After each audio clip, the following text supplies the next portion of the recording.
Hey guys, we're here today and we're going to do an XS3 full brake install on my 1964 supercharged Coyote Falcon.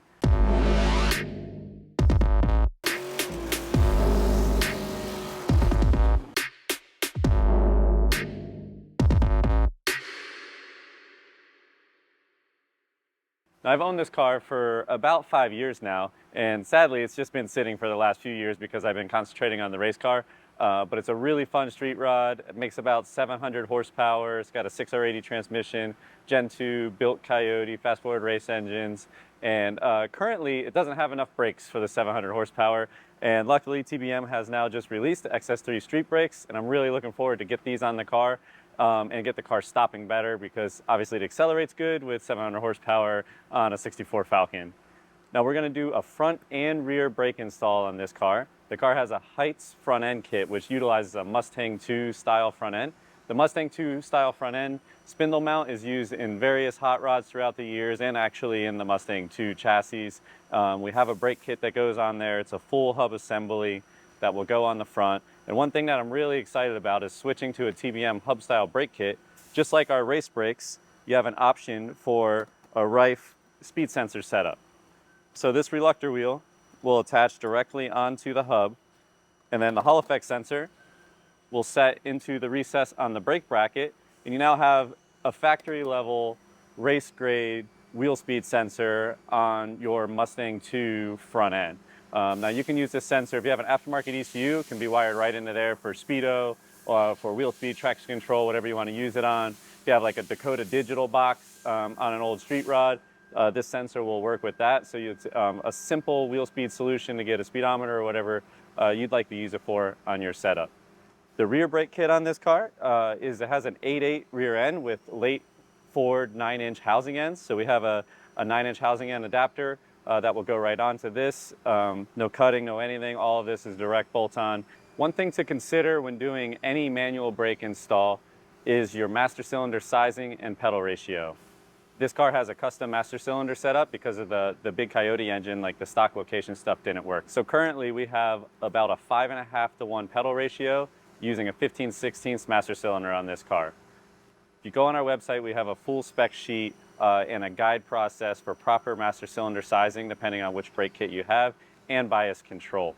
Now, master cylinder sizing on a manual brake setup and pedal ratio is also a feel thing. So it's really dependent on who is driving the car and what you like your pedal feel to like. Basically, they'll all work, but some are going to work better than others on how much force you have to put into the pedal to get the pressure at the wheel. You can use a pressure gauge at the wheel to really dial this in. I've driven a lot of manual brake cars, and I know how I like the pedal to feel. And honestly, in this car, I think I'm going to step up a master size to actually make the pedal a little softer for me. But again, you can tune this into your driving habits and what you like to feel as a feedback as a driver. The good thing about manual brakes that I like is that the pedal is always consistent in there. If you're, panic stop, hard stop, hot, you feel you really have a really good full control of your brakes. And this brake system with manual brakes is going to work awesome. Okay, now we're going to go ahead and assemble our front rotor setups. What we're going to do first is install our wheel studs into the hub, then bolt our rotor to hub adapter onto the hub, and then bolt the rotor disc to the hub adapter, and it'll be ready to go on the car. For this step, we install our red Loctite only to the last 1/2 inch of the threads, because that's where it's going to be a gauge in the hub adapter. These bolts will be installed and torqued to 60 foot-pounds.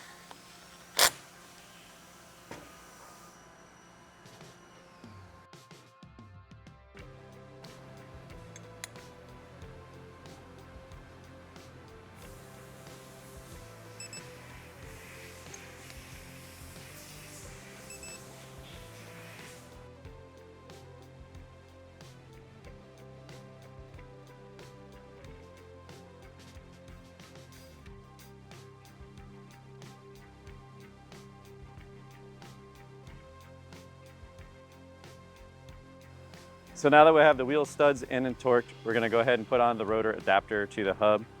The stands will go down towards the threaded area, and you'll see the bolt recess on the top to identify that you installed it right. We'll slide this down over the hub, and this will sit perfectly onto here. It's eccentric centered, so there won't be any play or movement, and it sets right into place. And now you'll go ahead and apply red Loctite to these bolts. We'll start each bolt hand tight, snug them down, and then torque them to 70 foot-pounds.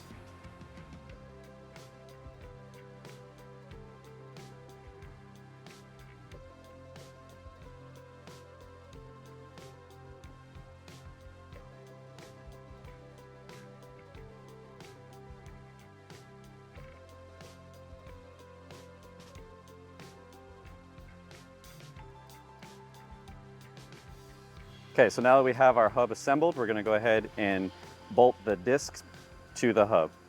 I'm gonna unscrew the cap so I can place the hub face down and it'll be stabilized on the table, on the studs. We're gonna take our brake rotor, place it on the back side of the hub. And now this step, it does not matter which rotor you put on the hub. There is a right and a left rotor, but the hubs are bidirectional, so it doesn't matter which side of the car they go on. Now we're gonna go ahead and install our hardware, red Loctite, torque them 18 foot-pounds. Again, you wanna start all the bolts by hand before you torque them down to ensure they all line up properly and start easily.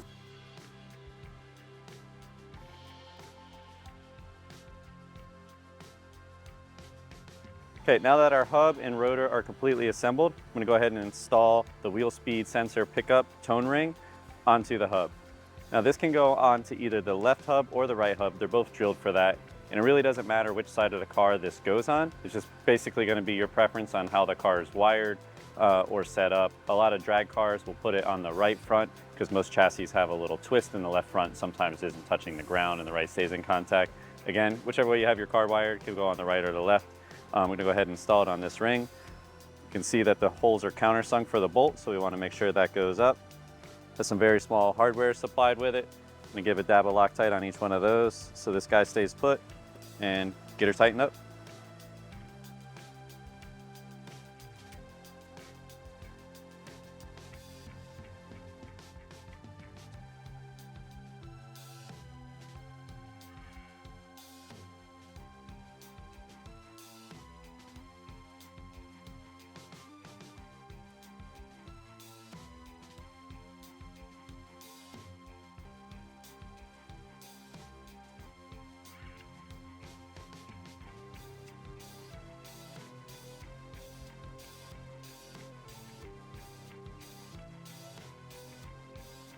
Okay, now the rotor and the hub are fully assembled. We're gonna go ahead and install our rear larger bearing and grease seal. We're gonna grease the bearing using a bearing greasing tool. We recommend picking one of these up to do this. It is really the only way to actually get the grease on the inside of the bearing. Packing them in your hand doesn't quite get it there, but it will work. If you've never used one of these tools, it's pretty neat. You can see it pushes the grease up from the bottom and actually through the rollers to get it on the inside of the bearing. Then at that point, we're just gonna go ahead and spread the grease evenly across the rest of the bearing surface. Doesn't really need to be on that inside part because the pin's gonna go over that and squeeze it out anyway. We're gonna take a little bit of this grease and do the inner side of the bearing race where the bearing rides, the little extra on the inside. We'll set our bearing into the race. We'll clean off this outer edge and install our grease seal. The bearings and grease seals are pretty straightforward. It's a standard bearing, standard seal, just like any hub in this setup. Nothing special for installation. Grease the bearing, install it. Get the seal if you have a seal installer tool or a piece of wood or a soft side hammer. We can kind of get it centered in the housing, get it started lightly, and then drive it home.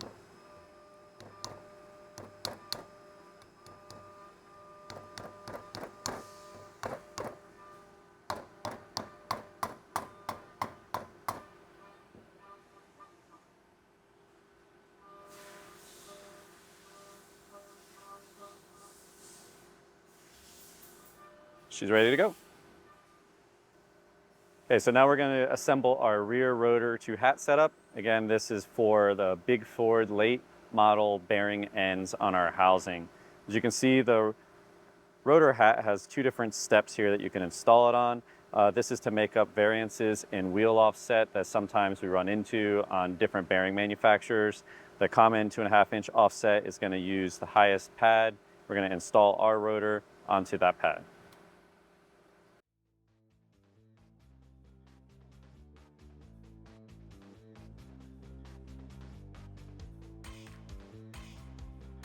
This rotor hardware also goes to 18 foot-pounds. Now our rotor is ready to install on the vehicle. Same as the front, these rotors will be directional left and right. There's detailed instructions with arrows. It's very visual, and that's the best way to look at it to know which way the rotor goes.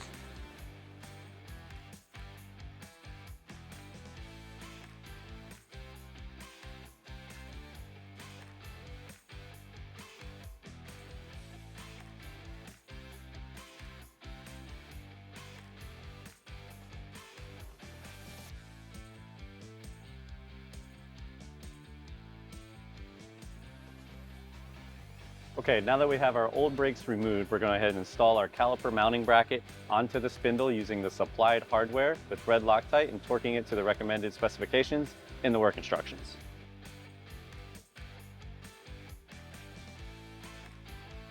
Now that our bracket is installed and torqued, we're going to go ahead and install our speed sensor. The Rife Hall effect sensor will come with the shim pack.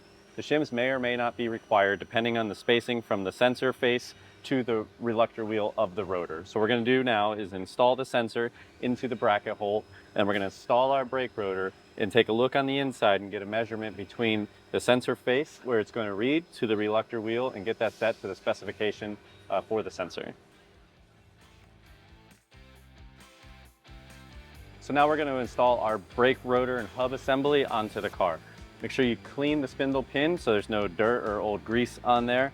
And now when we have our rotors built, we can see the directions of the cooling vanes. If you look in the instruction sheet, it's going to give you a nice visual arrow of which way these go. There is a right and to the left rotor, so just make sure we get the correct rotor on the correct side. We have our installed bearings, they're packed full of grease, and it's ready to slide onto the pin.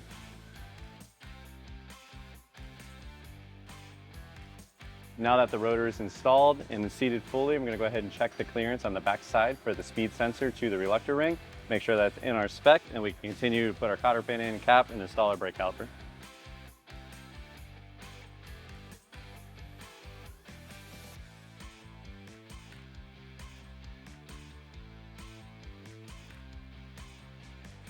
Okay, now we have our hub, rotor installed, our speed sensor is good to go. We're going to install our brake caliper. The kit came with 2 calipers. I'm just going to make sure that you install that with the bleeder facing up and the line facing down, and you'll be good to go.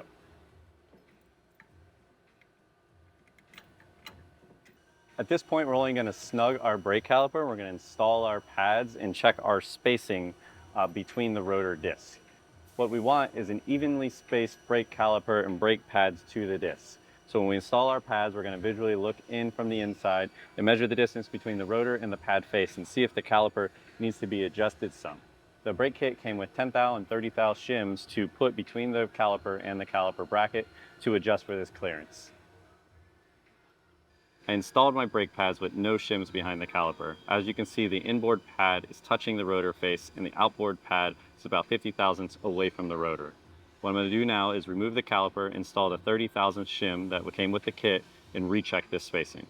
The shim will go here between the brake caliper and the mounting bracket. I'm going to slide the shims over the bolt and then get the caliper bolted up to the car, being careful that the shims stay in place on the upper and lower bolt to space it evenly. With the shims installed, our pad spacing is now even on the inner pad and the outer pad to the rotor face, and the brakes will function normally and our brake pad will be even. Now that we have the brake pads spaced evenly, we went ahead and torqued the brake caliper. We're going to go ahead and install our brake pad retaining pin and clip. So now that our front brake is installed, we're going to go ahead and install our brake line. If you don't have brake lines, TBM has a full listing of multiple different size brake lines and fitting configurations that fit your needs. Check out that link on the website. This car is going to take a 14-inch 3AN line with a straight fitting. I'm going to go ahead and grab that and screw her on.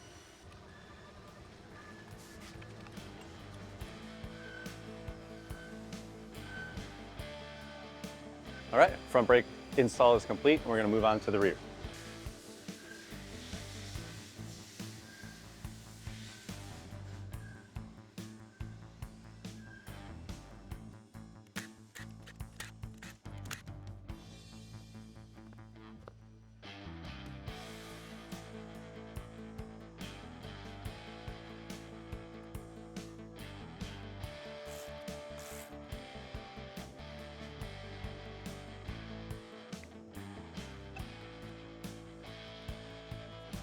All right, so we have our old brakes off and we're ready to install our caliper bracket and bearing retainer. This is a late Ford bearing end on an 8.8-inch housing. The bearing retainer will go on with the lip to the bearing and then the recess for the bolt face. Now this bracket can either be slid in from the top to mount the caliper in front of the axle, or it can be slid in from the bottom and mount the caliper on the rear of the axle. The brakes will function normally either way, so it's simply your preference if you want the weight of the caliper forward, the weight of the caliper back, and then how the car is plumbed for where your brake line is. On this car, our plumbing's to the rear. We're gonna install the bracket like this and hang our brake caliper off the rear of the axle.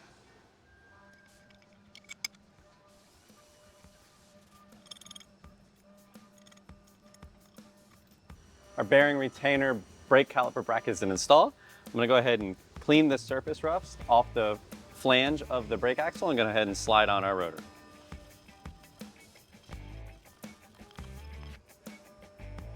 Okay, now that our brake bracket is installed to the axle, we're gonna go ahead and install our rotor assembly. As you can see, the rotor is drilled for multiple different lug variations. We're gonna choose the one that fits our car, slide the rotor over. We're gonna use a spacer and a lug nut to hold the rotor flat in place like the wheel was bolted up. Attach our caliper to the bracket and check our pad spacing the same way that we did the front.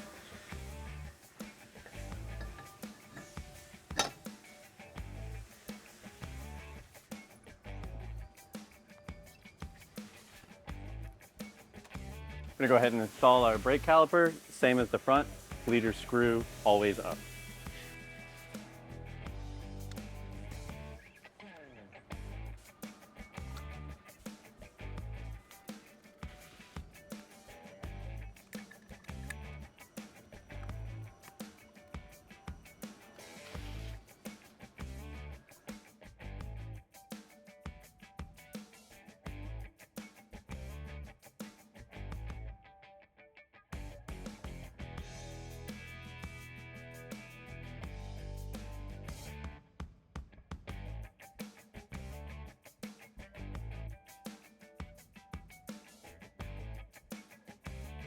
Okay, so we got the brake kit installed, the Mustang 2 front spindle and the Ford 9-inch housing ends on the rear. And spoiler alert, I've already driven this car with these brakes and it is phenomenal. It's really a joy to drive now. The thing stops incredible, way better than it did before.